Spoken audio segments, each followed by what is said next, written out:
The first Arts, Technology, and Culture colloquium of the semester, The Ghost in the Machine is Me, with artist Jen Liu and Mia J. Chong. I'm Xiaowei Wang, and I'm enormously excited to be in conversation with both of them tonight. This event is also co-hosted with our practice and the English department, so thank you. And for those who are new to the Berkeley Center for New Media community, the Berkeley Center for New Media is an interdisciplinary research center that studies and shapes media transition and emergence from diverse perspectives. Through critical thinking and making, we cultivate technological equity and fairness in our classrooms, in our communities, and on the internet. We recognize that BCNM is located in the territory of Huichin, the ancestral and unceded lands of Chechnya-speaking Ohlone peoples, specifically the confederated village of Lishan.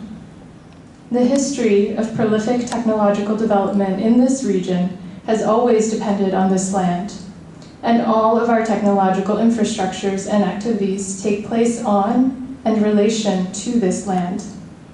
We commit to supporting the sovereignty and ongoing stewardship of this place by Ohlone peoples through building long-term reciprocity and relationships with tribal leaders and organizations.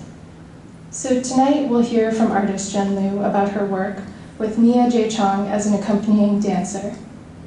Mia J. Chong is a choreographer and dancer from San Francisco, California. Her choreography has been featured by Post Ballet, Body Sonnet, New York University's Tisch School of the Arts Department of Dance, University of California, Berkeley's Chamber Chorus, Berkeley Ballet's Theater's Studio Company, ODC Dance Jam, and more. Jen Liu is a New York-based visual artist working in video, painting, dance, performance, and biomaterial on diasporic Asian identities, post-colonial economies, speculative feminism, and the remotivating of archival artifacts. She is the recipient of many awards and grants too long to list, including the Creative Capital Grant, the LACMA Art and Technology Lab Grant, the Guggenheim Fellowship in Film and Video, the Pollock-Krasner Award, and has shown work at MoMA, the Whitney, and more. So without further ado, take us away, Jen.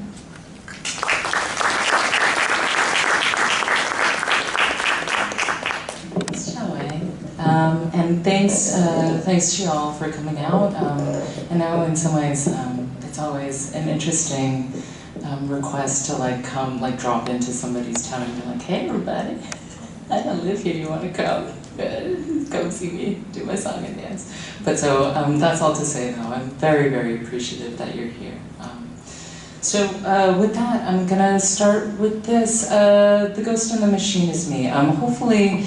I'm not going to address that premise so directly quite yet, but hopefully by the end of the talk and our kind of conversations together, there will be some substance to that for sure. So I'm going to just kind of leave that there as our title for tonight. So stepping into the actual presentation, I'm going to start with a preface, which is going through Pink Slime Caesar Shift, which is the work that I've been working through loosely since 2016, but in truth, actually much earlier than that, about 2013, 2014. So it's a very long body of work that is kind of delivering me to this moment, as well as into probably next year, while this newer project, for which this talk tonight is based on, is kind of running simultaneously as a kind of transitional body of work. And just so you know, I'm not just looking at text. These are my lecture notes. So we've gone full digital, right? Okay. So actually, before I talk too much, I'm going to show a little bit of video, and I wonder if some of you all on the right-hand side of the room, your right-hand side of the room, could maybe pull down some of those shades if we can get the main lights. They might actually be behind Mia's head. And if I won't show too much because we have a lot of kind of territory to cover tonight, but it'll be fun. Okay, so how do I?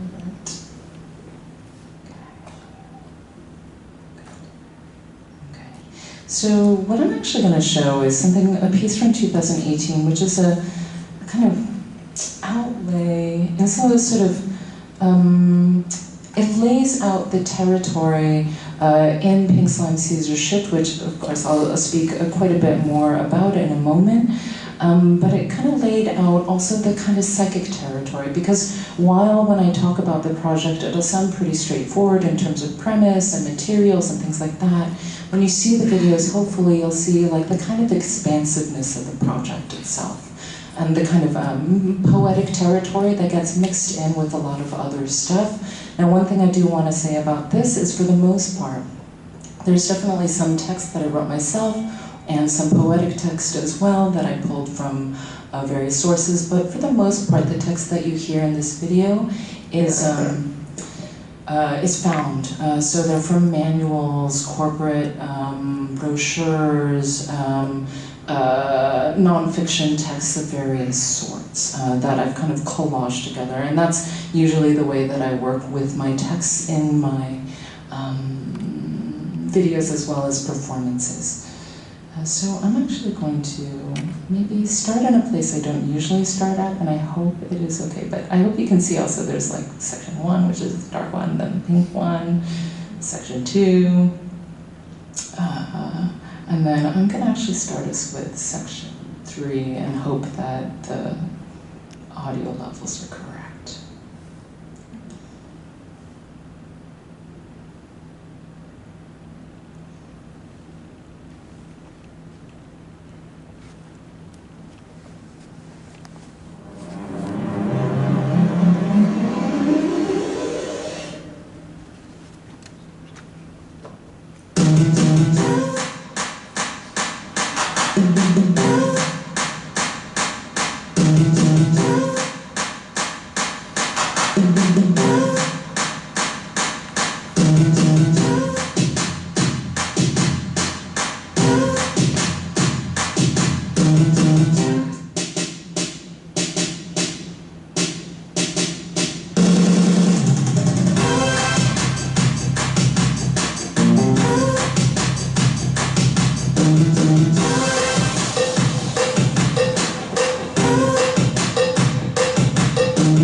Systems. Get right on target with precise gene delivery systems.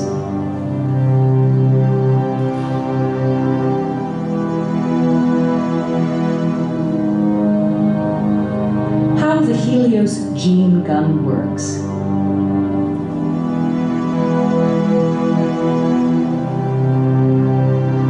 First, DNA or RNA is precipitated onto gold microparticles.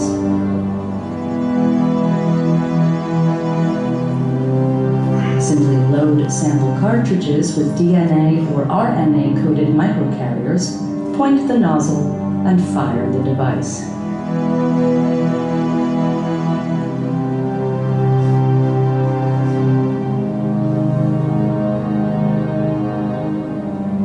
Transfer of nucleic acids using the Helios gene gun is fast and effective.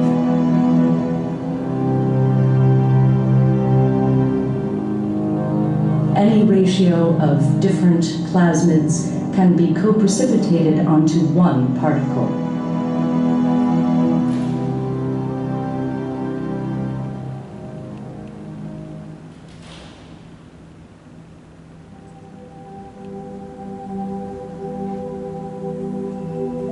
Gold is amazing. It helped my energy, my clarity, my focus, my concentration, my creativity. But probably the most important thing it did for me was to change my attitude. After 2 weeks on gold, my outlook improved so much and my spirits were so high that I just stopped believing all the negative stuff the doctors told me. It truly lifted my spirits and put me back in a positive and productive state of mind. I became so positive and felt so good that I just knew the doctors were wrong and that I was going to be fine.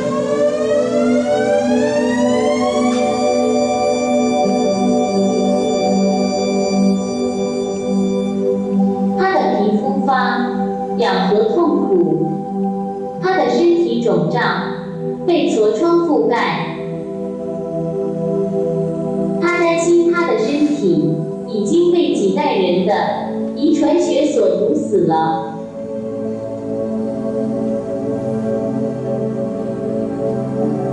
如果我们成为老板，我们将重演噩梦。如果工人失去竞争，他们应该失去。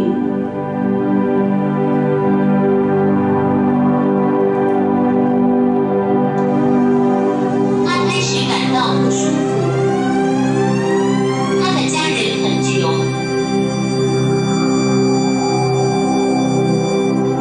他的雇主为他安排了健康检查，但后来拒绝，让他看到结果。高背部应该处及城市的特权。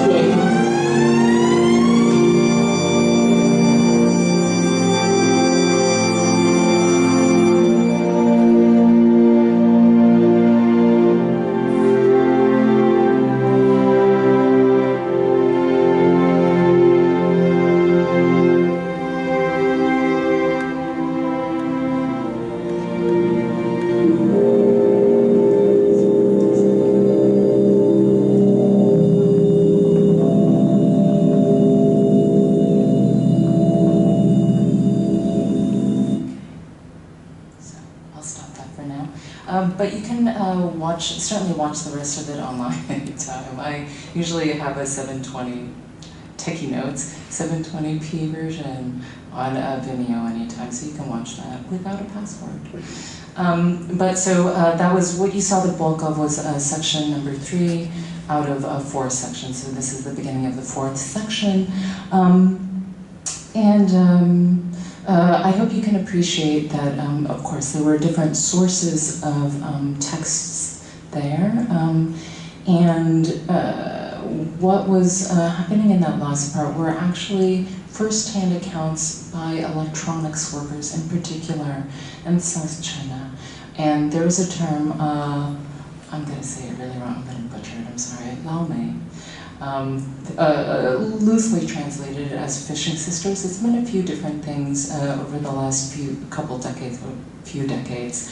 But at that point in time when I was making this video, it's still very much related to these kind of migrant workers from the Chinese countryside who were moving to go into these factories, formerly in Shenzhen, but increasingly into different areas in Guangdong.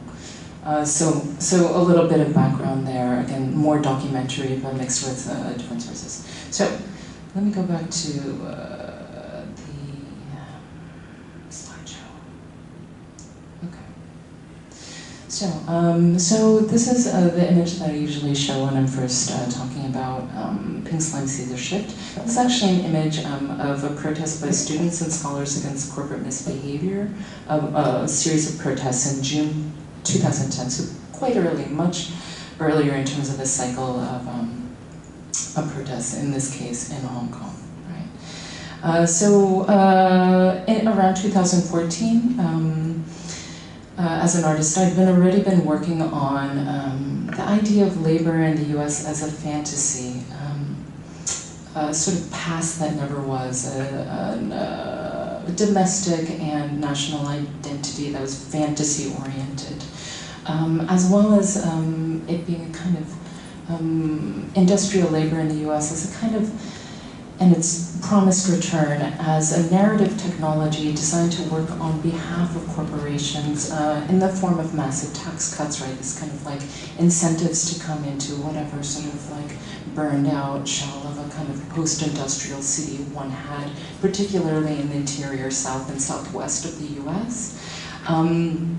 While this kind of narrative of industrial production's return was also an active means of suppressing the memory of labor rights struggles that in fact defined the entirety of the industrial period in the US, right? So again, this kind of idea of a narrative technology is really important to me, not only in its building, but the way that it kind of like creates new objects through its machinery. So I had already been thinking about that from quite a while in terms of my work. And so when I was looking for the next step, I was interested in shifting to the current realities of globalized industrial labor. And for that, it was necessary, in fact, to shift to China. Just in terms of the logistics of industrial production, is still centered there, even more so then. And it was also, incidentally, a way to explore the economic underpinnings of my own family's history of diaspora from and throughout China and Taiwan, as well as the rest of the Earth. So my first step, having been looking throughout and sort of working through these labor archives for years, was to get in touch with current labor rights, at that point, current labor rights activists and labor rights NGOs based in Hong Kong, but doing field work in South China. So let's go on. So this is an image that I was looking at a lot around that time. It had only been a few years before, and these are obviously like paper models of iPhones, and then signs that more or less say, "I'm a human, not a machine," right? And I'll continue talking about that. I won't drop that right away. So sorry, this is a big data drop. Long story short, in my conversations with those NGOs and activists, I asked what it was that I could do to help as an artist. Certainly not at all presuming to take on any role of a field activist or anything like that.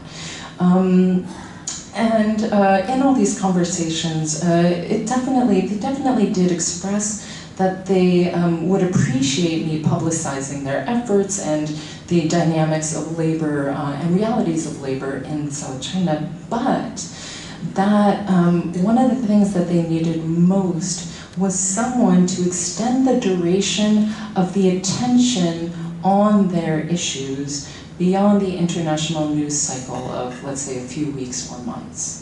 Right? And this is, of course, let's say in 2015, 2016, when I was speaking to them more, pretty fresh in their minds was that kind of whole host of Foxconn suicides that was happening in 2012. And that was in every media outlet throughout the world, right? But for a second. And nothing tangible had come out of all that attention, all that time, all that spectacle, nothing. So a handful of years later, nothing, right? And these were the same activists that I was meeting with in these meeting rooms, right? So of course, right, so a spectacular tragedy as disposable entertainment for fill-in-the-blanks, in my case, Americans, right? So, of course, this idea of durability of a project was really important to me. That was the thing that I really took to heart, right? So this is where Pink Slime Caesar Shift starts. It's deliberately an art project designed to speak about labor rights over a long period of time, but embedded within a kind of like what I think of as a technological candy shell. Something that will help the labor rights discussion to extend for years, right? And across various audiences, various geographies. Right?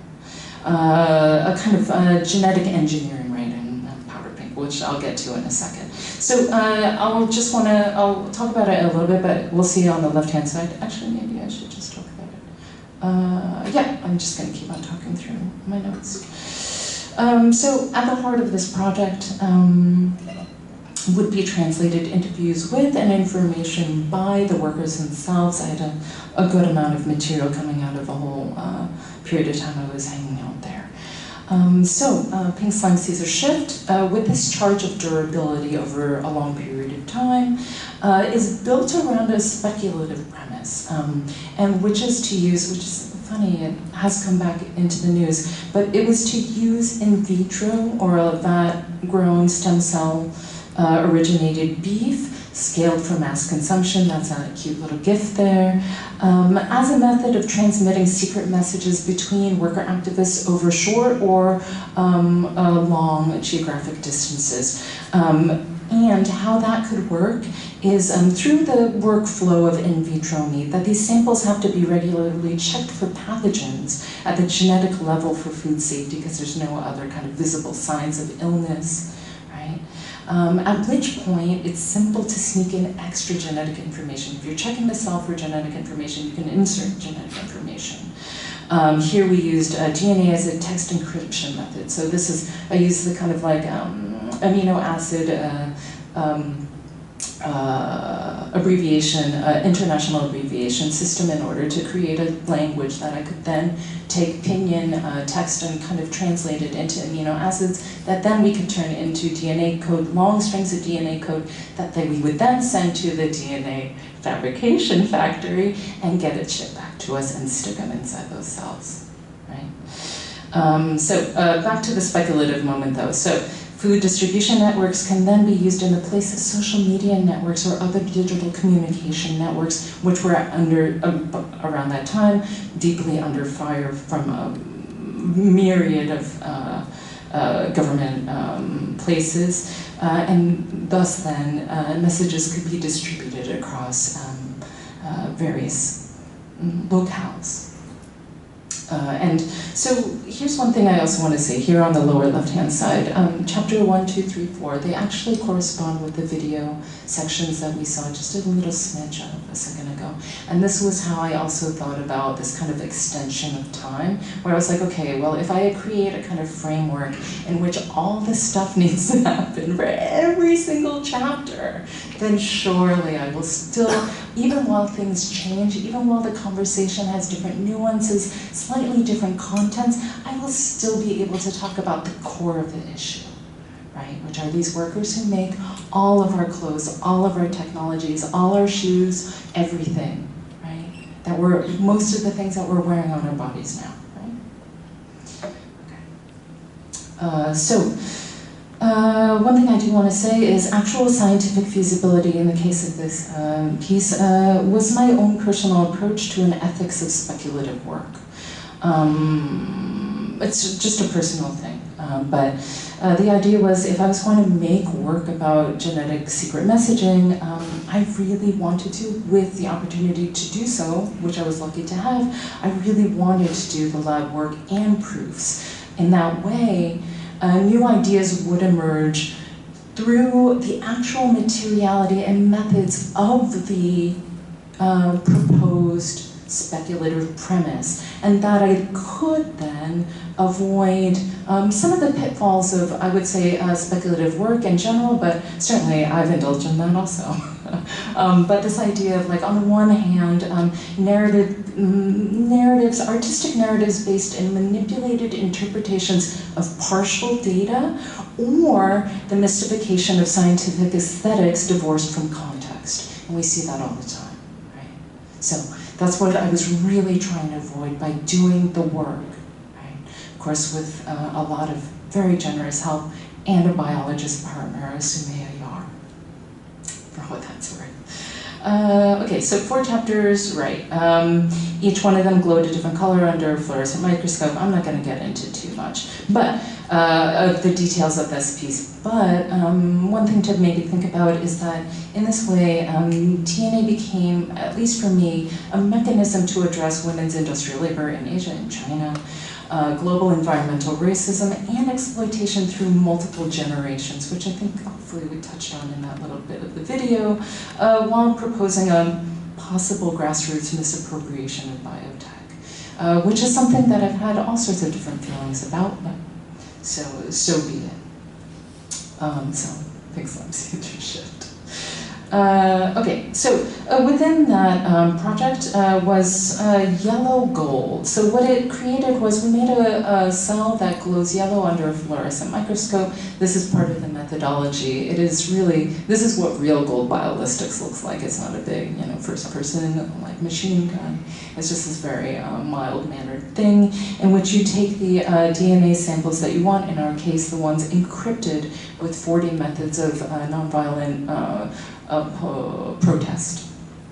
And we kind of like, there's this whole dish of sort of small gold microparticles, and you mix it in with the DNA, roll it around, and then you stick it in basically something that looks like a coffee maker, but it's like an air gun. And you kind of go, you press a button and the charged air goes poof, and it shoots these tiny little, not microscopic, but microparticles, not nanoparticles, microparticles, into a plate of living cells underneath, right?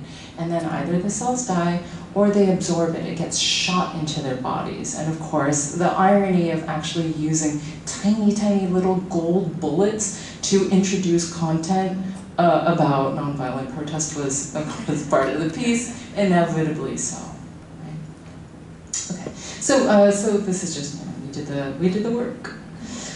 But of course, complications coming from medium specificity, right? So in researching the source of the lab gold, so one day this kind of like $800 cartridge, I'm sure more now, 800 tiny little vial of lab gold showed up. And I was like, what is this? Like, where did this come from? Like, what mine did it come from? Where, la la la. And I started doing the research, and I discovered that, sure, of course, this gold did originate in some mine at some point. But much of the content of this gold had actually more recently been recovered from e-waste recycling, right? So this is an image of Guiyu, where people, this is one of the many kind of like mom and pop sort of e-waste recycling centers. Centers, like it's usually like a little garage.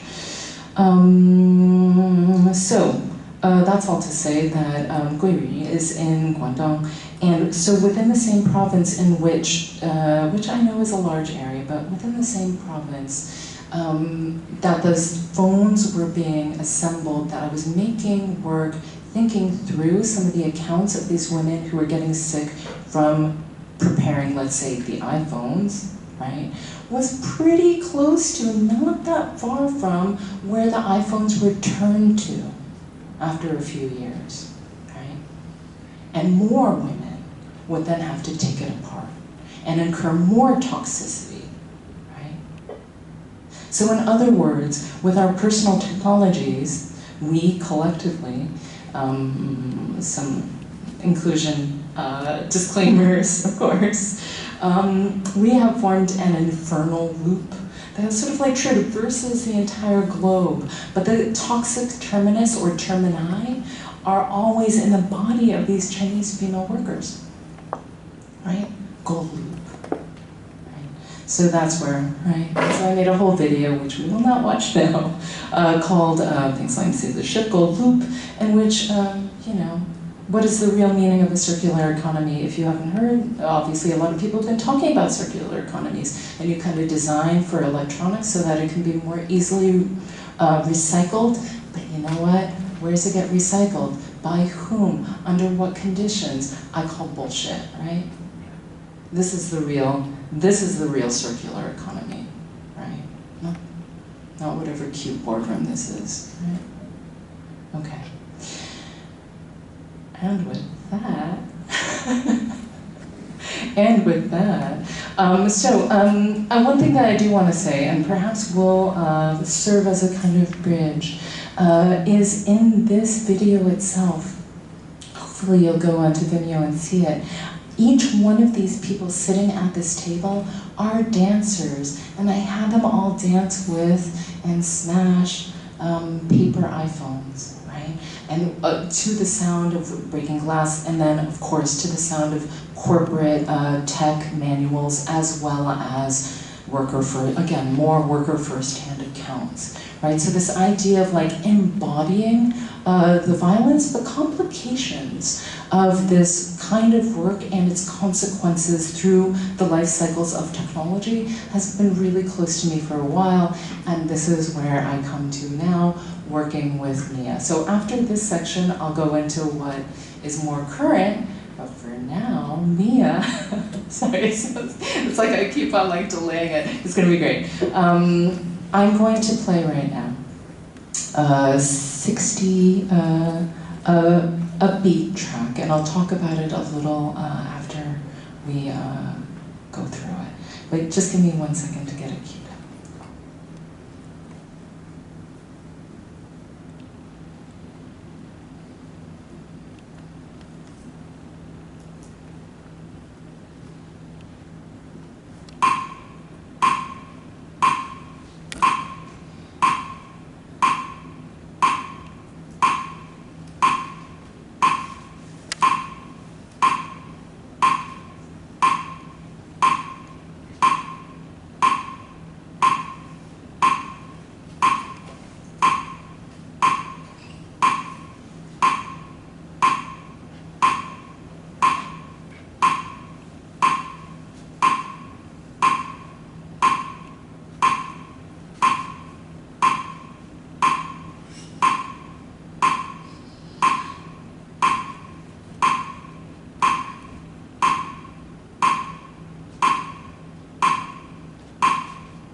was wonderful. Some of the things that I definitely recognized in there, amongst some other things that we've been working on over these last few weeks, is we've been looking at a lot of production videos, particularly of motherboards, and this hand gesture, this one, right, where it's like your whole body is supposed to disappear except for the dexterity of one's wrist all the way through to the very ends of the tips of your fingers. That's the only part of your body that's supposed to exist. The rest of it is supposed to disappear, except as a kind of material for surveillance, right? The kind of like flesh bag that's attached to the dexterous fingers, which are the economic producers, right? Okay, thank you, Mia. So let me get back into it. Right. Oh, I forgot to show some things, which would have been good. Anyway, some stills from Gold Loop, right? And yeah. Okay. So 60 BPM. To just go back to my notes. Okay. So just so you know, 60 BPM, 60 beats per minute, is the healthy, let's say, rate of a resting adult heart. And in my case, it's the mean heart rate during my everyday life. Not panic, not excitement, not pleasure, just kind of being, a deeply banal being, right? That is the rhythm, that is the measurement, right, of my organic body life. Okay, so, Ghost World. So this is partly what we're talking about today. This is the work that I've been in development since I've been here for these last few weeks, and then also I'll continue working on it, but I won't be back to San Francisco until it's time to actually break it out publicly, right? So in April, on the 13th of April, I will be opening a solo show at /Art with the help of Tanya and Bard. Oh, if anyone wants to know these people, I am definitely looking at them. And then 2 weeks from then, I'll be doing a performance for 4 dancers at the lab, and it will consolidate and hopefully take into new territory some of the things that I've already been thinking about, which I'm just going to present as a slideshow discussion right now. Okay, so as I said, I'm wrapping up Pink Slime Censorship many years. It's almost a decade of work by the time I hope to wrap up, which is next year. And just to say really quickly, I am simultaneously still working on Pink Slime Caesar Shift, last chapter of it, in which I'm talking about definitely the idea of liquidation, underwater body horror, and the datafication of the body. So yeah, it's a little dark, but there's like all these mermaids with like blood, and they're pulling out body parts and all this kind of horror stuff, and actually underwater, which was really hard. Right, so I'll go to the slightly less gory one, the one that looks like a perfume ad. So definitely still thinking about it. Obviously, since 2014, 2015, a lot of those NGOs have disappeared. They've been completely liquidated. And that kind of opportunism that happened in the wake of the 2019 Hong Kong protests, the government just took advantage. They just used it to just like clear everyone out. Right? So whether they were disappeared, their NGOs were definitely dissipated, some people were not disappeared, but they're still just kind of there and they have no structure, right? And most importantly, they have no institutional or organizational framework to do their work because they cannot receive funds, whether domestic or international, in order to support their work anymore. So they're effectively dissolved. So what happens when you're dissoluted? What happens when you're liquidated? Maybe if you turn into a pool of water and you dissolve into the sea, it's like a big pool of sea foam. Do you then meet some mermaids along the way? Like, what's the answer to liquidation? What happens after a political, total warehouse kind of fire sale of everything that you've cared about? Anyway, so that's going on. And alongside this, this is a little hard to explain, but I'm also thinking about, simultaneously with that liquidation, alternative methods of archiving. So in this case, including embedding the images of disappeared activists and censored media posts about labor activism and other sorts of activism, in fact, as screenshots within the digital files of the output video itself. So I'm not going to get into it too much, but there's a method of, it's generally referred to as dark encryption, but you can basically use the empty data pockets in your data files, in this case a big one like a video, and stick little files inside of it, right? And it doesn't look any different, right? Ideally. And in that way, you can actually make a video, a digital video file, a digital archive all by itself, right? And so I'm storing these images inside this video file of all the mermaids, right? Why not? It's in the spirit of the candy shell. Of course I should use a video with beautiful underwater mermaids that I used a whole team of scuba people to shoot to actually encase images of women who were actually found drowned at sea. Absolutely. That's what that's for. Right? Okay. Some paintings. So I also do some paintings. But this is also saying, I don't think I have time to show meme. Well, let's see if I get to it. But this is some of the paintings around in that space also. But I also, this has a lot of overlap with Ghost World. So while I'm thinking about what happens after Pink Slime Caesar shift, there are some threads. And let's say this, there's some aesthetic threads.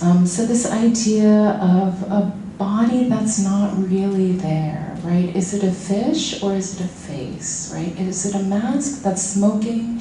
Is a body underneath this humongous hairpiece or weird Kong dog toy, or right? I'm not sure. The status of presence or embodied being is very questionable, right? So that's really been kind of on my mind actually for a year or two, and so it's definitely on the occasion of Pink Slime Caesar shift, but it's getting routed into this new piece, Ghost World.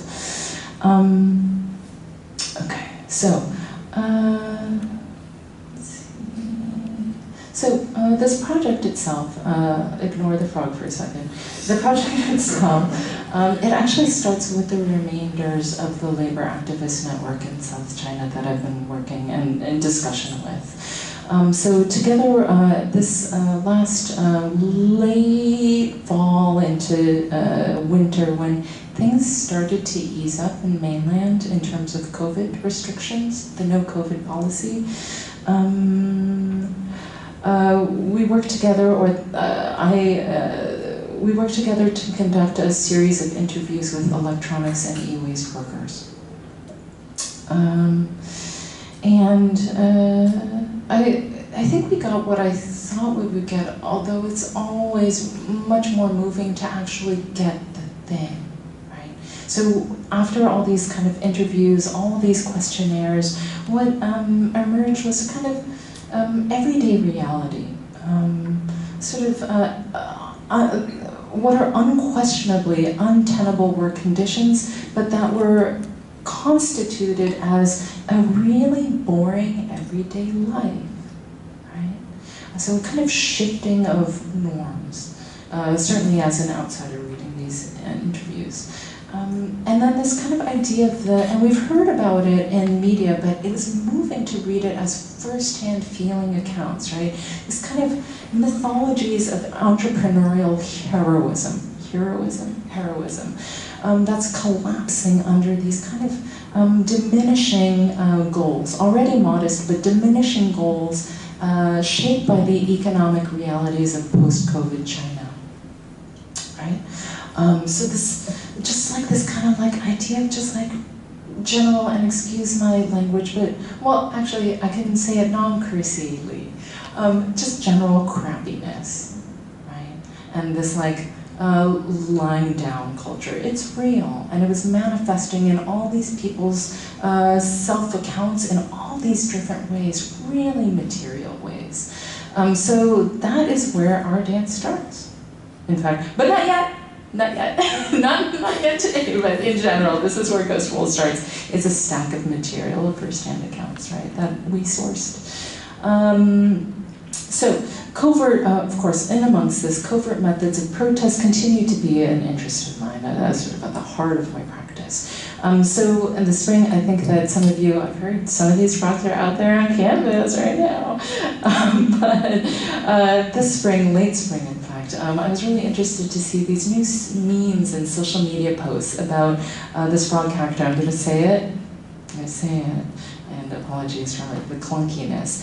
But the Xinhua Mai 自己小孩 小孩子 小孩 So it's that's a name for generally these folks in these videos and posts wearing these green frog costumes, and what it means is frogs who sell their own children. But what are we also seeing? We're seeing people without other jobs buying inflatable suits online to sell green baby frog balloons in the hopes that they can ride some kind of viral wave to temporary economic viability. That in fact they're not finding jobs, they're not finding ways to survive, that this is the only way they can, right now. Further though, they cannot afford to get licenses to operate and sell these balloons, so a lot of these videos are of them being chased by police down the street. What is the nature of protest in 2023? What does it look like? If you can't go out there with signs, and you can't throw stuff, and you don't want to be beaten within an inch of your life by the police, put on a big inflatable frog suit. No one wants to see a video of a policeman hurt that, right? It's sad. Life is so hard that you have to sell your children. How can life be so hard? It's so sad, right? Just the tip of the iceberg. Tiny bit of content, so much more, right? Pains the eye to see, she probably doesn't even know what it means, you know, that kind of content, right? So these older people, from an older generation of workers, are also getting these suits, because they cannot be hired by factories anymore. Factories won't hire anyone over a certain age, right? So they're in the gutter without this, right? Or in the pain of childbirth, best not to be interrupted. So this kind of like solitary labor, this alienated labor, right? No one to help you, it's just you. Okay.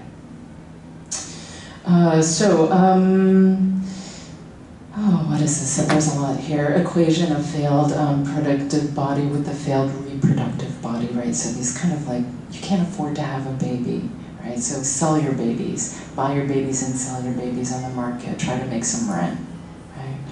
This discarded generation of older workers on the left-hand side. So what intrigues me above all for this kind of like the frog as a kind of method of performative protest and collective gratification is also this idea of it being a catch-all figure, bringing in the social concerns, bringing in with it the social concerns and other kinds of outsiders, social outsiders, right? That it, somehow this frog, as cartoony and as cute as it is, and as seemingly unthreatening as it is, can carry all this potential content that otherwise is way too dangerous to put out there in the public sphere. Okay.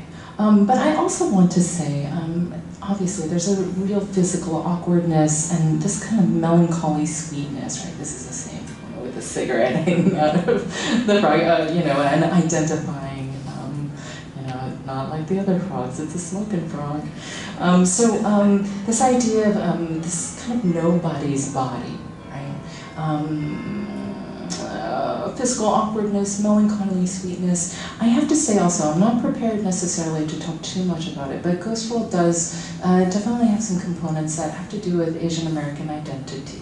And for me, I'm particularly interested in this idea of like the Chinese American underachiever. Like that's really important to me. And like this really speaks to me actually. And this kind of, this is actually strangely connected for me. The and sorry, apologies if this is triggering, but the femme Asian body as a subject of casualized specular violence. Spectacular, also specular, in as far as it's a kind of like hall of mirrors in media over the last few years, right? But so casual, right?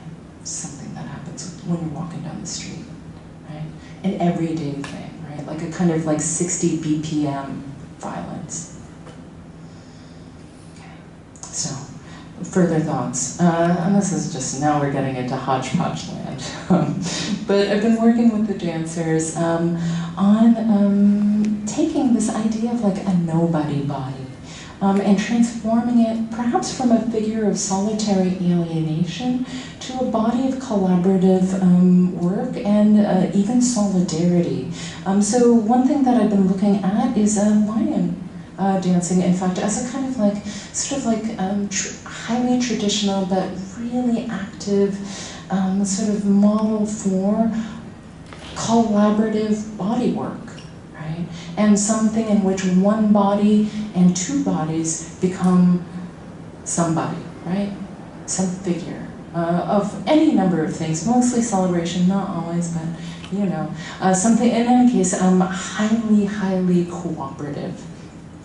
So, in fact, I am designing frog costumes with dual occupancy, right? So kind of taking a tip from this, but turning it into something for two bodies. Yep. So that's one thing that's happening with Ghost World.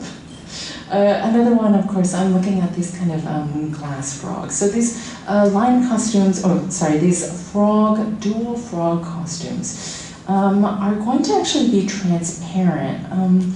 I have some pretentious words here about body without organs, which I'm going to bypass. But I like this idea of being able to see the organs within a collective body, and to see people, and in this case, femme Asian or femme Chinese diaspora bodies working to create something together, and you can see the work. And it's not just the magic, they don't disappear under it, even though they are visible because the outer skin has disappeared, right? So some kind of paradox in there as well about visibility and invisibility. It's not at all a utopian figure. Definitely its materiality is going to be like plastic and battery-powered LEDs. There's nothing utopian about that. But in that way, I'd like to kind of loop back to some of this Pink Slime's gold loop, this kind of circular toxicity, this kind of idea of an exchange that's both productive but also potentially quite infernal. On that note, now it is time. Let me turn it up though. I thought that this might be a good time to maybe just show some of the gestures that we're working on. Now, we did build some of these gestures out of these interviews. So Mia's going to read to us a little bit of text that is leading and guides the movements, but they're coming again from this big stack of interviews.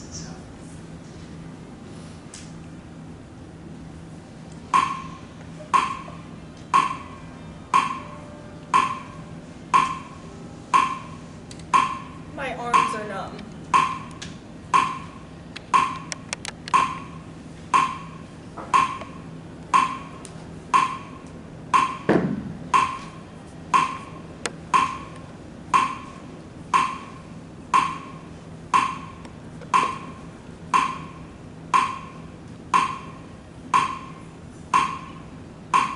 Sometimes people faint.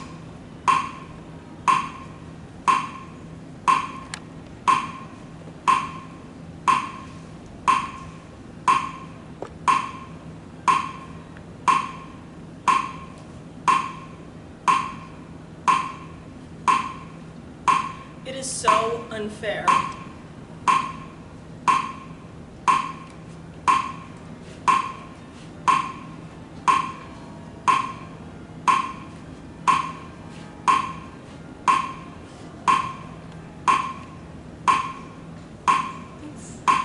Thanks, Mia. And I'm just going to expand those a little bit. So sometimes my arms go numb. Was from somebody whose job it was to solder the same little bit onto a motherboard all day long. The same thing all day. And then sometimes people faint. It was sometimes people faint. We don't pay attention. And then the other one was, I find particularly moving.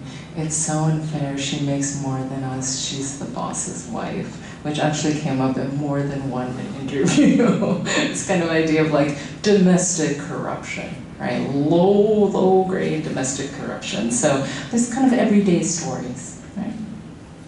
Nothing dramatic. Okay, so I'm almost, I'm coming to an end actually, pretty soon. So the glass frog, you can see everything in them. And there's just a tiny bit, here I'm gonna show, I don't know if any of you recognize this. This is the art practice green screen room here on Berkeley campus. Okay. So we actually did use this room because there is a significant augmented reality, AR, element to this piece, which I am not going to get into. But suffice to say, AR, what I'm hoping to use it for, or how I hope it comes across, is as yet another way to show the body's organs, so to speak, visualizing the labor and human costs involved in these sort of seemingly magical objects, right? Particularly our phones. This is kind of like ghost in the machine. To this idea of ghost world, literally ghosts in our handheld machines. The hundreds, maybe even thousands, of people who have touched parts of our phones, not only its past assembly, but also its disassembly. So if you take a moment just to consider that, how many hands has touched your phone? How many? So many. So many, right? Especially if we include all the sourcing of the base materials. It's sort of mind-boggling how many people have worked on your phone, right? Ghosts. So we used the generous Berkeley green screen Dylan let us use the studio for a few days to scan dancers. Yes, there is green, but it's also about this kind of idea of selective vision. This when we were scanning the dancers' bodies in the green screen, of course, what is going on there is like this idea of like, with digital devices, finding a way to extract desired visible body parts from the contextual field, right? It's much more about subtraction than it is about building in some ways. So again, more things I'm thinking about. Ghost in the machine. Okay, so, right, Borderlands color, right. So thinking a lot about Borderlands, and I showed you that particular section of Pink Slime Caesar Shift, the prospectus, because in some ways that gold section is where, in fact, Ghost World begins. It begins in that kind of border between land and sea, between China and the US, between real and fictional, real and speculative, and then of course, you know, just like in general, the kind of that kind of manifests like non-zone of international trade that laborers exist in, as well as their terminus at, for instance, the Oakland terminal. This is the port terminal in Oakland. So we did a shoot this weekend, Saturday and Sunday. A couple of you were there. And I just wanted to sort of lead us out with just a few stills and manipulated stills, but a promise of things to come. Alongside some questions about, just in general, kind of existential questions that this project is based around. Of course, then to the beat of that kind of unspectacular 60 BPM, right? First question, who deserves to be seen in the digital and media realm? And when an Asian femme body is visualized, for whose benefit is it? And what roles do global economic exchange and everyday physical violence have to play in this? Yeah, that's smoke and frog. Is it worse to be an unwilling spectacle or to be invisible? Of course, there's plenty of territory in between, but this piece is writing the kind of contrast between the two, the kind of like glitchy kind of trade-offs in these extreme positions of being, non-being. And then further, how long does visibility last, and who determines it, right? So just some thoughts from some recent shoots. So with that, I think that I'd like to cede to Mia, or are we done? I think Xiaowei is ready. Shall we? Indeed, yeah, it's a good time to go to that, yeah. Yeah. Q&A time, thanks y'all. Yeah.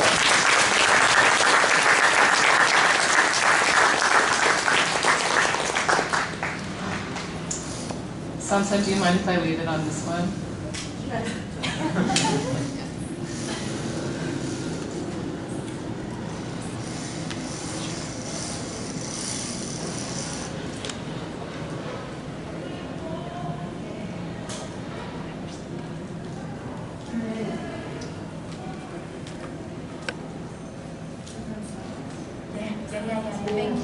Thank you so much for that incredible presentation. Use the mic. You need a mic. So I have many questions for you, but I also want to be mindful of time and that the audience will have questions. I think my first question is, so much of your work, what I'm really struck by is this question of circulation and bodies and what gets to circulate, right? And if we think about it abstractly, an iPhone has more citizenship rights than a lot of people who are passport holders of some nations, right? And so the laborers and the labor activists that you're working with, I imagine throughout the pandemic, they were very contained in one geography. And so with the pandemic and also how it's changed China's economy, where manufacturing is moving, how has that also shifted your work, in this next chapter, in terms of geography, in terms of what you're hearing from the laborers around? Yeah, I just feel like everything feels so much more precarious. I think that this idea of a kind of ever-expanding future has really been, that balloon has been really deflated. It's over. And so from there, in terms of my work with the activists, I'm not sure. As long as production persists there, I will try my best to continue. Well, we'll see. I'll have to move on at some point, I think, just as an artist. But I think it's still really important to me to kind of explore the embodied and impractical and strange parts of these things that we take for granted and the people that we take for granted as invisible or non-existent. But I wonder, like Mia, sorry to throw it at Mia, but like I did make you read, I made you read the thing. But yeah, did you have any kind of like observations? Because definitely you've got this huge packet, right? Of all these interviews with these workers at the start of our process. Hello. Oh yeah. The dancers in the process, in the rehearsal process, we did read through this like large packet of interviews with factory workers, and we watched some videos also about like their daily life, and I think that definitely was the jumping point for the movement generation that happened. Just trying to imagine what happens to a human from working in unbearable conditions and then accepting those conditions. There was, we talked a lot about passivity and acceptance of limiting factors. So in addition to like examining kind of like the gestures of their daily life, there was also a lot of like finding the emotional impact and then creating an abstraction of that. So yes. So speaking of embodiments, I'm really struck by too. So I was thinking about actually Dorothy Santos, who talks about the colonization of the voice, and seeing Mia move throughout space, this kind of colonization of the gesture, right? And so in this time where it sounds, pretty helpless, and kind of this like lying flat culture, for those who might not know, in China, lying flat culture is like, I just give up on everything, where do you see the possibilities of resistance, if any? Oh my God, too big of a question for me.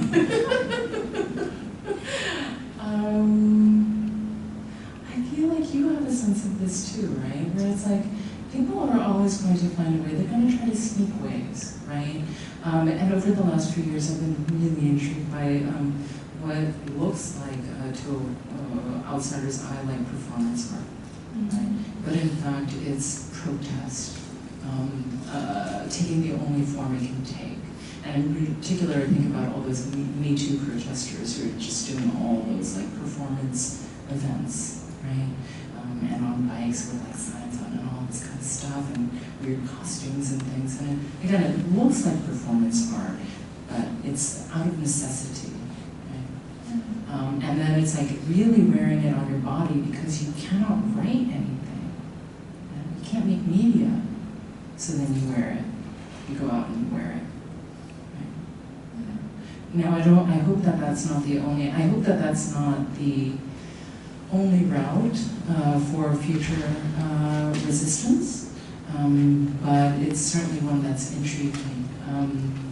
And I do find it beautiful. It's kind of like it's not that it's a gallows humor, but it's something that it gives hope in the potential for people to always somehow find a way, and if nothing else, at least to commiserate, right?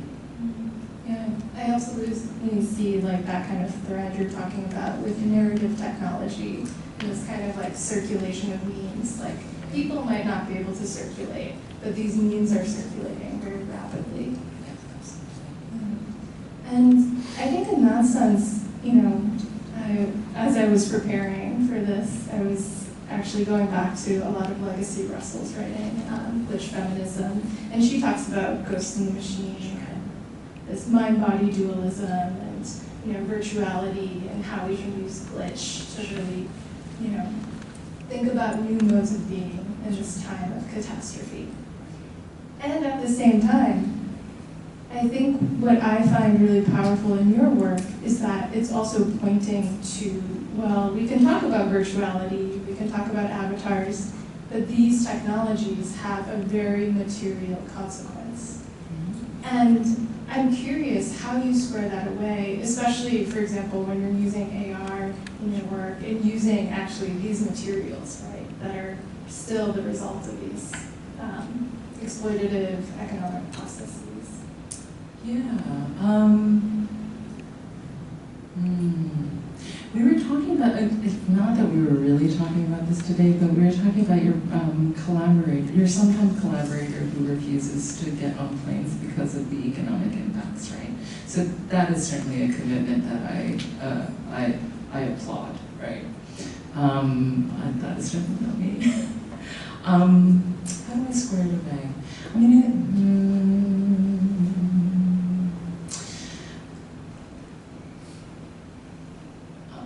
I am of the mind in which I don't think that we need to necessarily, and it might sound like a kind of weird, like a milquetoast or in-between position, but I'm of the mind that you don't necessarily need to not use the technology and not acquire the technology, but that the consciousness and the ways in which it's like kind of like discussed and distributed is like really off, really, really wrong. And that somehow we've found a way to isolate. I mean, there's a lot of classic theory that we can kind of expand on, but let's not do that. But this kind of idea of like isolating the object from any consequences or context is really toxic. Not only is it toxic psychically, it's like actually enables the literal toxification of various geographies that will extend beyond certainly our lifetimes and definitely multiple generations to come. So.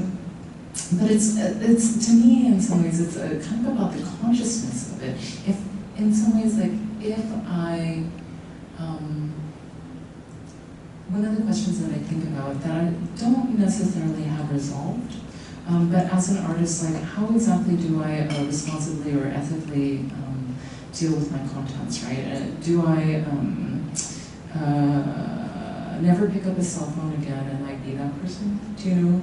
But in some ways then I'm not only am I not even making a drop in the bucket, I'm also not contributing to the conversation at all, right? There's no consciousness raising, there's no information given, there's no ways to use myself as a conduit for content, right? And for information, like it's gone, right? And so in some ways by the adoption, by the guilty adoption of these technologies, then I can actually engage. Then I can actually create larger conversations about it. And in that way, like, I don't think that cell phones are going anywhere, you know? And then now we have all these, like, electric vehicles, and I know it's better than, I know it's better. But still, right? So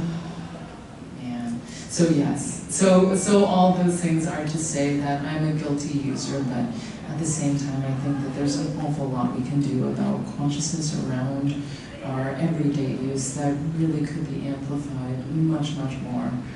From like literally zero consciousness to something would even be a huge jump. And if I can contribute in any way while using my guilty tech, I'm going to do it. I think in part my question was a little bit trying to be provocative, because I definitely also think that, you know, misappropriation of technology, which is the strategy as he's using, is also a way of engaging in that kind of like refusal, right? Which I found really fascinating. I think also, you know, my last question, so that we can have some time to open it up, is, you know, I think there is a tendency where, you know, in the kind of like conventional liberal mindset, we view these electronics workers as like, oh, poor them, like that's the end of the story. And what you're showing is they have these emotions, these inner lives, they are very much in the day-to-day. So what is their relationship like to their phones and, you know, social media? Curious. It's just part of everyday life. That's what it is, right? We're like these like hybrid material virtual entities now, right? Mm-hmm. Do they have a sense of like this thing that they're making goes out and circulates in the world, or do they have anger against this device, or they're just like, oh, it's a thing? I feel like you could answer that too. My initial answer would be like, nope. From the like conversations and the research that has happened in the process so far, I feel like something that I noticed from a lot of the opinions of like the labor workers and stuff was that the conversation there versus the conversation here about all of these things is just so different. Like, kind of a silly example, but in one of the interviews, the factory worker was asked, like, do you feel like social media impacts your mental health? And he was like, not really my mental health, but one time I watched TikTok too long, my neck hurt. So it's just a very different consciousness, I think, in relation to all of these things that we kind of have like the privilege of discussing. So yes. I mean, but that's what I find so intriguing about this idea of like 60 BPM. It's right. It's like stepping away from the histrionics and like opening up to like perhaps like a little bit of the reality, right, of these workers, which is not like, it's not poverty porn. It's not like victim histrionics. Like, it's just life. But then the responsibility falls on us to actually create a kind of ethical equation, right? Not for them to suffer so hard that we're guilted into it. Like, we should already always be knowing that we haven't done enough. Thank you. I have so many other questions about endurance, adaptation, and also diaspora politics, but for the sake of time, I think, Raphael, do we have time for like 1 or 2 questions?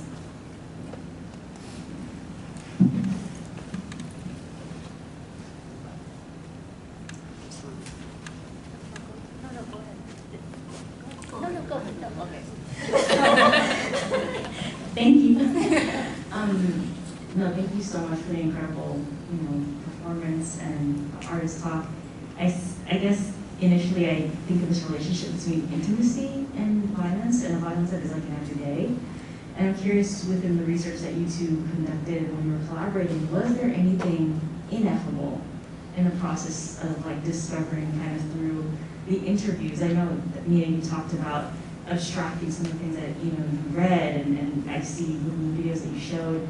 And also, I'm not asking this because one of your pieces is called Ghost World, but I guess it's also related to like a haunting, because there's certain aspects I'm sure in the artist's kind of creative process that are ineffable, and what are those qualities or things that came out that, that I guess you're still grappling with and probably will be grappling with for some time.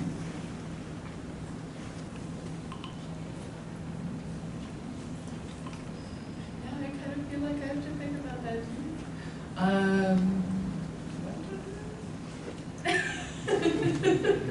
Sorry. No, I'm gonna think about it. It's my job.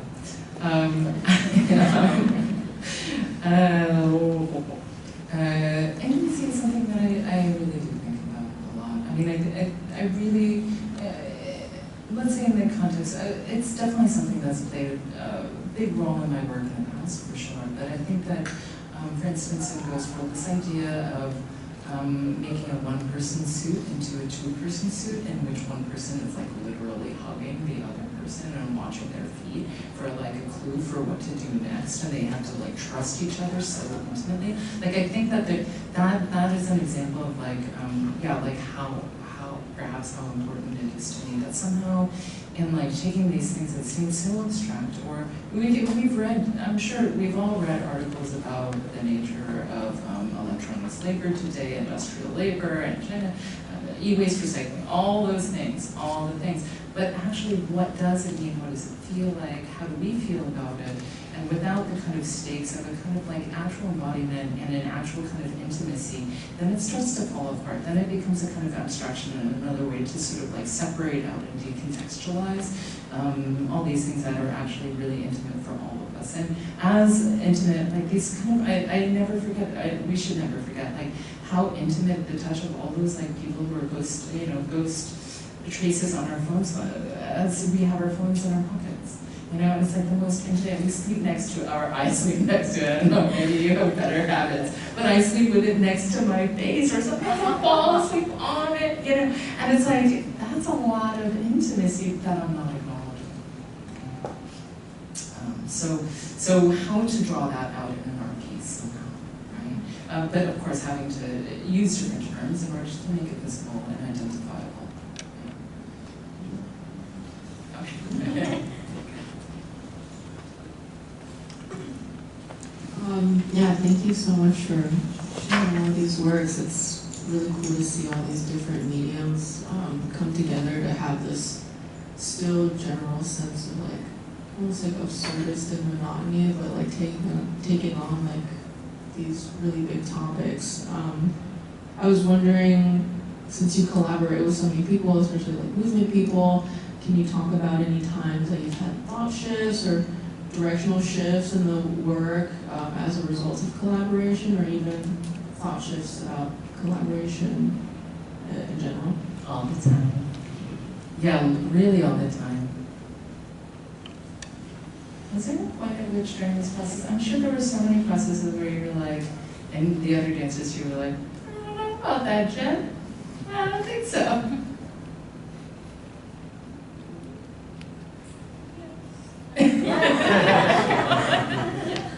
I feel like as a dancer and choreographer, this process was very different, or has been very different than the traditional, like sort of concert dance process.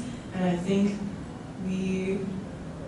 it made sense to me that we started building a movement language from kind of scratch, starting with these concepts and with the human experiences and with the textures and sounds and smells of what is being addressed, and then building like minor movements around that and seeing what else comes up. I feel like the abstraction is really maybe just in like the greater form of the piece and not so much like present in the actual movements, because we work pretty thoroughly on every like tiny micro movement. So yes, I don't know if that answers any questions, but yes. Yeah. But I also want to say like how much I also learned from working with people. So yeah, that kind of idea of like process, that is actually really important. It was important to like be able to, I mean, of course it's a privilege, but really have like 4 weeks, 5 weeks to like come out to San Francisco just to like work with these folks. Like that's a big deal. And you can really kind of have a lot of conversations, and for me, have a lot of like idea shifts along the way. So yeah, but generally, like I would say one of the things that's important for my practice also is just to try my very best to not depend on internet research. But to know that there's always people that I can meet with who have something to say about what I'm interested in, and they're going to tell me things that like I would have never expected. And all of my work is basically built on those conversations with various people. Like all that genetic stuff, I would have never known that from the internet. I had to sit and have a beer with a bunch of genetic scientists in Hong Kong. You know, beers on me, of course. And they told me what was going on. So those kind of exchanges are really important to me in general. So thank you. I think we're at time, one more. We have time for one more.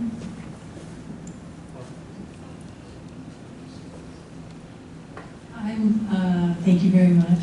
And curious about Caesar in the title. Yeah, pink slime, and then Caesar shift.